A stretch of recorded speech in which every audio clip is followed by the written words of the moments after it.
Hello everybody, welcome to my channel.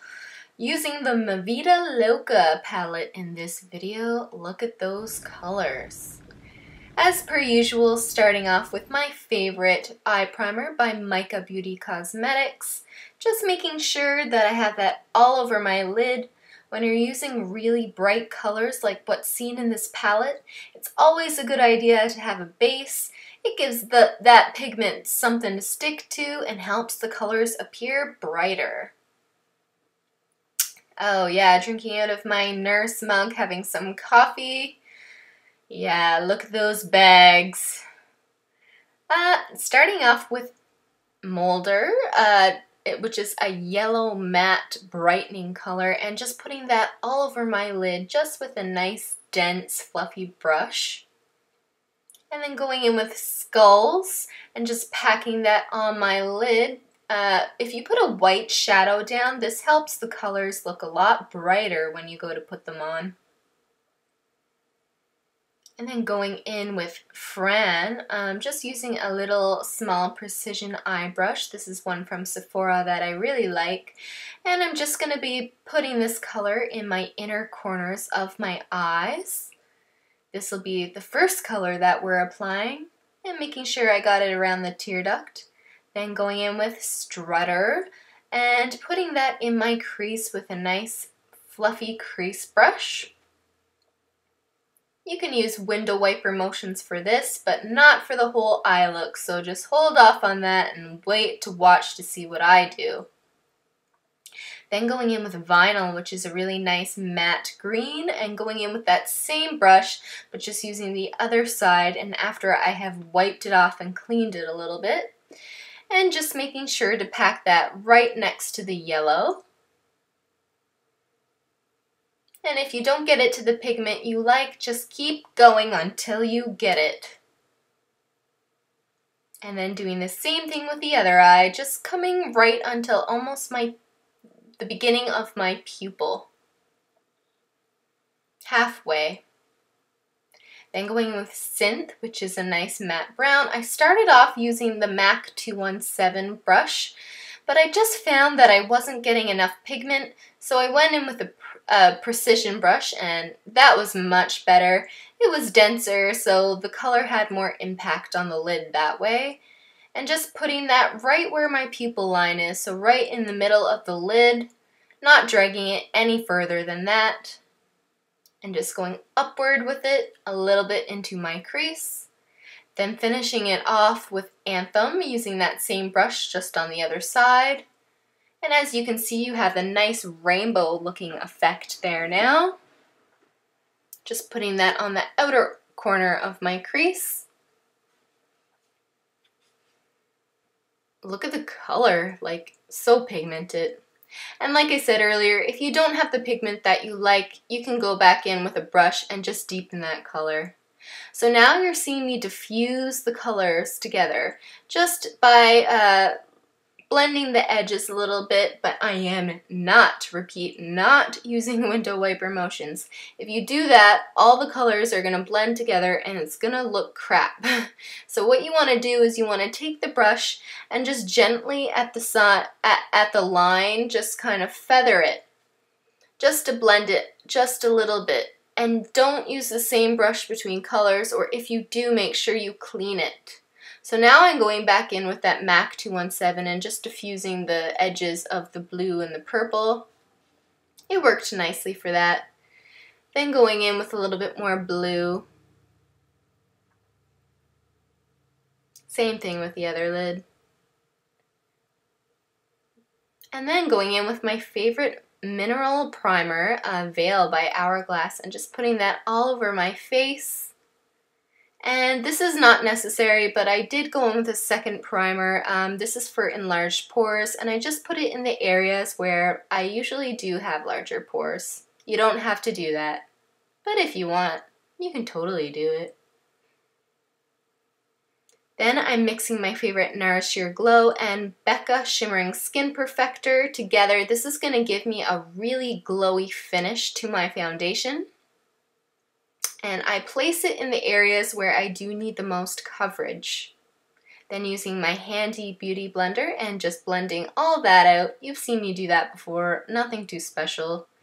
It's nice when you have a beauty blender to do light taps rather than deep taps and just more taps. This helps the foundation blend better.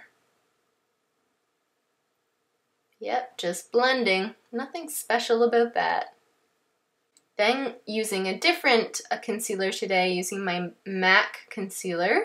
And the thing I like about this is it's more sterile if you're a makeup artist and you're going in between clients, because this way it does have a little pump. But at the same time, for personal use, I do find doe foots better because you can just kind of wipe it on where you want and then go from there. But this was my ride or die concealer at first before I discovered the Urban Decay concealer, and this is still great. It's a really brightening effect. I'm using NW15 in this color, and so just putting it in the areas that I would normally put my concealer, under my eyes, anywhere that I need a little bit more coverage and I want that brightening effect. Then going in with Laura Mercier Loose Translucent Powder and a wet beauty blender, I'm going to bake a bit.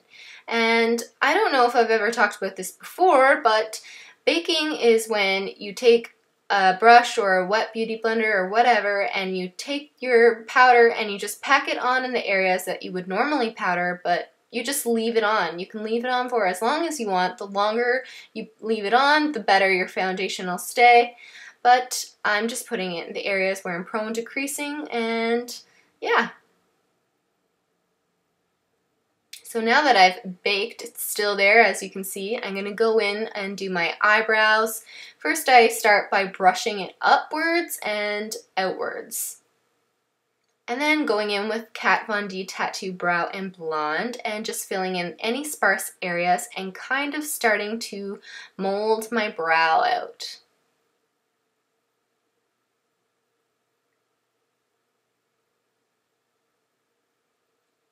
This is a really nice, natural looking pen. I thought it was going to be really bold actually, but it's not at all. Then going in with my favorite Anastasia Beverly Hills Brow Wiz in Blonde or Taupe and just shaping my eyebrows a little bit more. I do find that you have better control with this.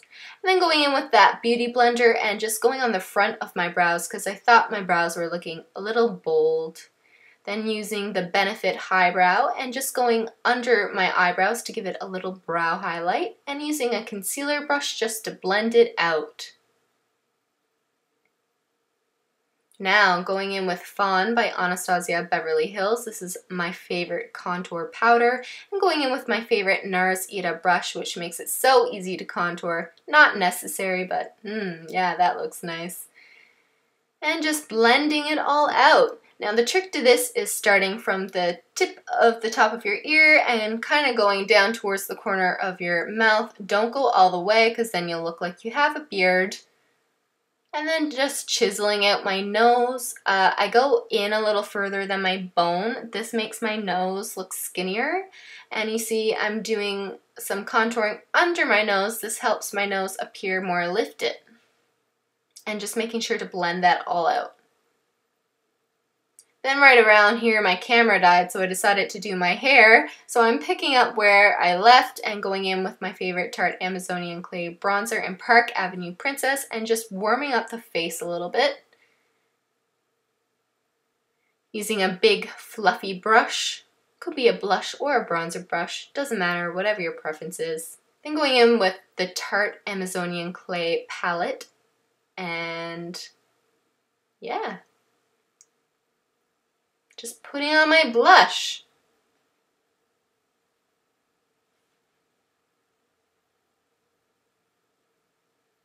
Then going in with the lighter shade from the Anastasia Beverly Hills contour palette and just cleaning up my contour a little bit using the same brush after I've cleaned it and just chiseling underneath my contour. Now going in with that same yellow that I did earlier to make the same effect under the eyes. And just placing it to about the same part as I did on the top. Then going in with Hyper Ballad and a little tiny precision shader brush and going under the rim of my lid with that. making sure it's blended all together and going into a little bit of my corner and outward. And using my Kat Von D tattoo liner pen, and I think this is in Trooper, and just giving my eyelids a quick thin little line, nothing too dramatic. I'm basically just doing this because I am applying false eyelashes, and the false eyelashes that I'm applying have a black band, so this helps the lashes and your own lashes look more cohesive. Then going in with Benefit They're Real and just giving my lashes a little coat of mascara before I do go in with my falsies. I don't like to curl my lashes before because I find it too hard to apply lashes then. Then going in with my favorite velour mink eyelashes in Doll Me Up and just putting those on. Look at what a difference it makes. Then doing the bottom lashes. Don't worry if you're messy, you can always go in and clean it up after. Then for my highlight, using MAC's Soft and Gentle and a little contour brush from MAC. It could be a little brush, even an eyeshadow brush, whatever you guys have, you can make it work. And just going on the top of my cheekbones and making that little C around my eye. Yeah, this is why my husband says it takes me so long to get ready. Then going in with a clear, I was going to say eyeliner, but a clear lip liner, and the trick to this is fill in your whole lips with it. This is going to stop your lipstick from feathering and also going to increase the longevity of your lipstick. Then going in with my Kat Von D Everlasting Liquid Lipstick in Lovesick and just doing my lips. Then just going in with that same liquid eyeliner and cleaning it up a little bit. I also like to go above my lash band with the eyeliner. This makes the lash band less visible, less noticeable. And yeah, and then finishing it all off with my Urban Decay All Nighter Makeup Setting Spray. This is like hairspray for your face. It's going to make sure that your makeup stays all day long.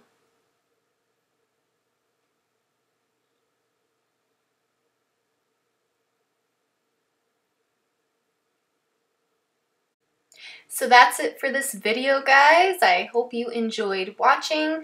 Make sure to give it a thumbs up if you did like it, or leave some comments down below.